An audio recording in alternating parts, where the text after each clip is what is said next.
I have two boys. We went to the gas station on January 28th. The last thing I remember is waiting in line. I put gas in the car. Sarah Hatfield abandoned her two young children in a parked car at a gas station in Thornton.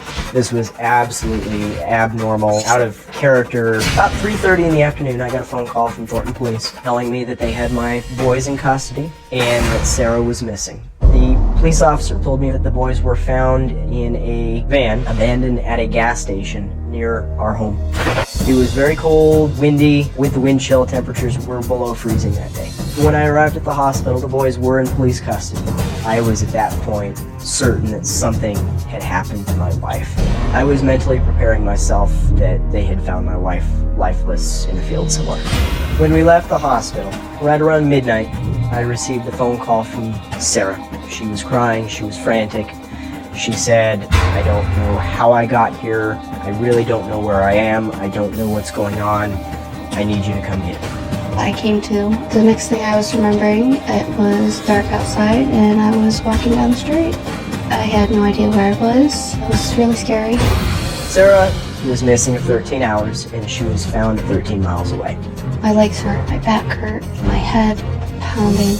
And so I saw the hospital in distance, started walking there. I actually have to ask the security guard where I am because I don't even know. By the time I was able to get to the hospital, I saw Sarah being put in the back of a police car. I thought that I was just going home. But when we got to the police station, they said that they were arresting me. Around 4:30 Sunday morning, she was transported to the Adams County Jail and she was booked into custody. Her bond was $1,000. I was charged with 2 counts of child abuse. That was really, really scary. She was crying, she was frantic, she was freaking out. She didn't understand what was going on. After I bonded Sarah out and she was released from jail, I told her, "I love you. Is there anything you need to tell me?" And Sarah told me that she really did not know what happened. My worst fear at the time was that my wife was lying to me and that she was a true psychopath. Sarah? Hey. Dr. Phil, how are you? Good, how you doing? Matt? Morning, sir. Dr. Phil, how you doing? Good. Have a seat. Sarah, right here, if you would. Matt, right there. Thank you, sir. Tell me why you wanted to be here today. To try and figure out what happened. Has anything come back to you at all? Because that often can be the case. You'll start to get flashes, you'll start to see things. Just complete blank. Yeah, everything's complete blank. There's nothing there. You have no history of this with your wife, correct? Correct. She hasn't gone missing before. Never. She's not left the kids unattended. She hasn't taken them to the park. You show up, kids are there, she's off doing something. This is completely uncharacteristic. Any drug history here? Never. So this just came out of the blue. Yeah. Well, Sarah Hatfield's mysterious story captured headlines around the world in a case of what appears to be some kind of amnesia. But just 2 weeks ago, Sarah and her husband Matt found out that it is not the first time this has happened to her. Take a look at this and you'll understand. About a month after the gas station incident, we received a letter in the mail from a local pawn shop telling us that our loan was due.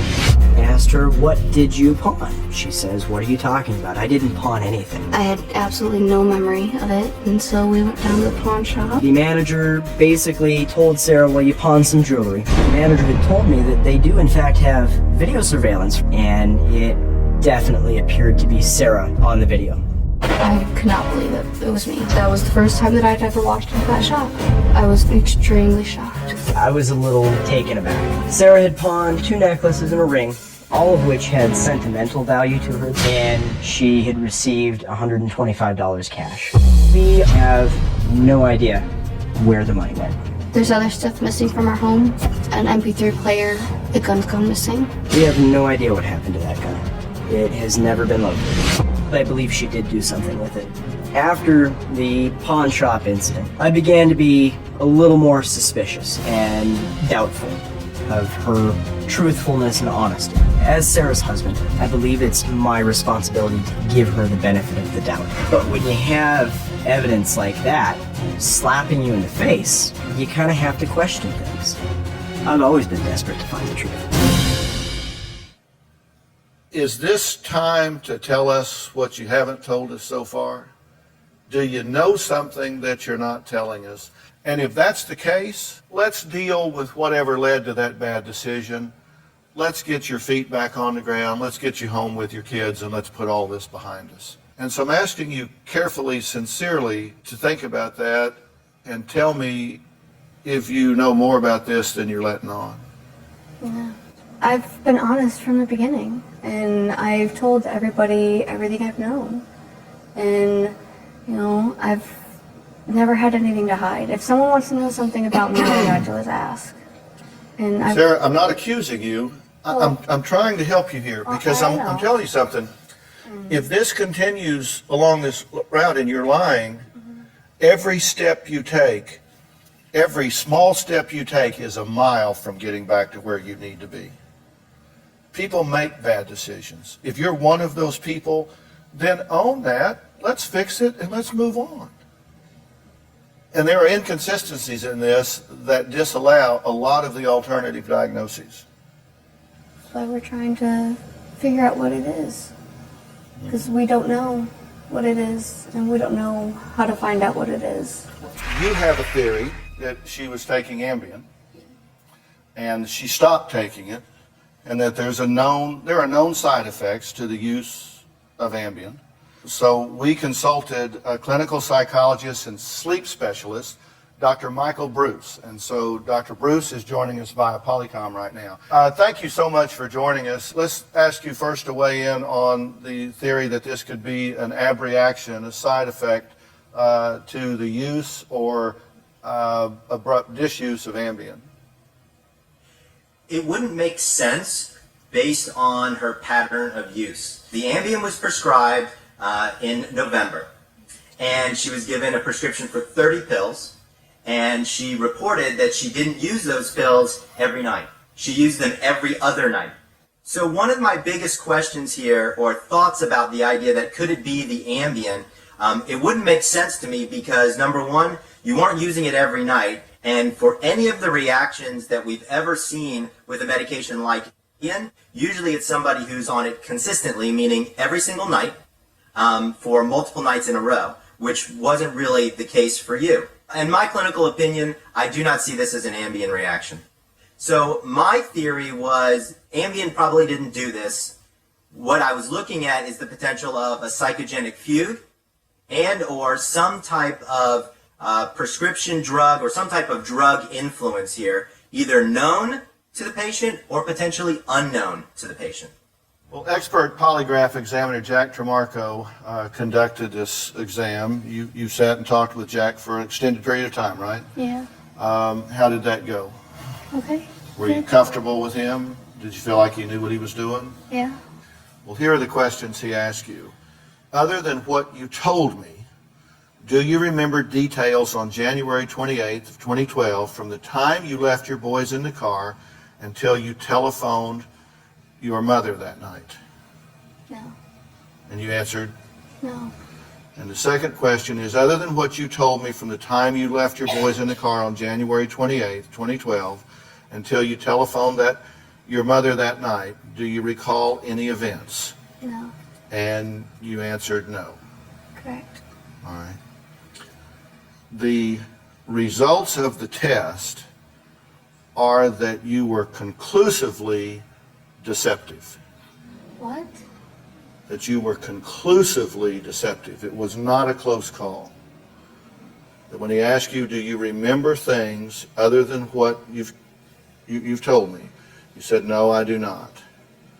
And the result of the test is that, yes, you do remember things other than what you've told him.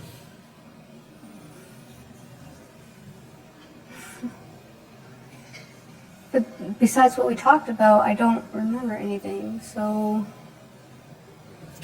Well, this is a quantitatively scored test with a scientific protocol. To have come across as truthful, you would have had to score a +4 on a scale, and you were a -13. Was not a close call. What do you say about that? I don't even know what to say at this point. Is there something you need to tell me? I've been telling everyone the same thing I know And that. I have been telling everyone the truth this entire time.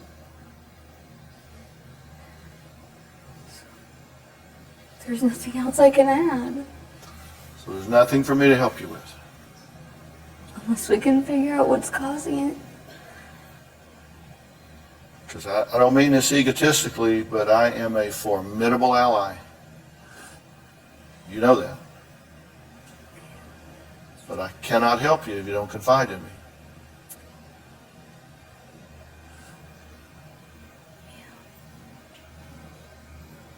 Is there anything you want to tell me? I wish there was. I wish I knew what there was to say.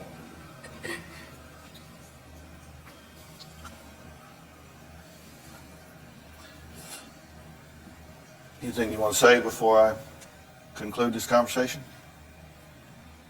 I'm speechless. I want to make a couple observations to you. What I observe in you is that you have rather flat affect. And affect means emotion, expressive emotion.